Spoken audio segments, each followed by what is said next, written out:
हे white chocolate घेतलंय मी, हे वालं, आणि बदाम घेतले थोडेसे, मध घेतलंय, चॉकलेटचे साचे घेतले आणि हा चॉपर घेतलाय. भांड्यात आपण ठेवलंय, त्यामध्ये मी घेत आहे घी. हे सगळे बदाम टाकत आहे.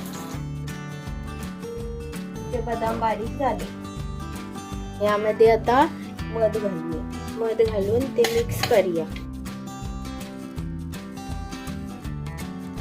इथे ठेवत आहे पाणी. या पाण्याला कड काढायचा.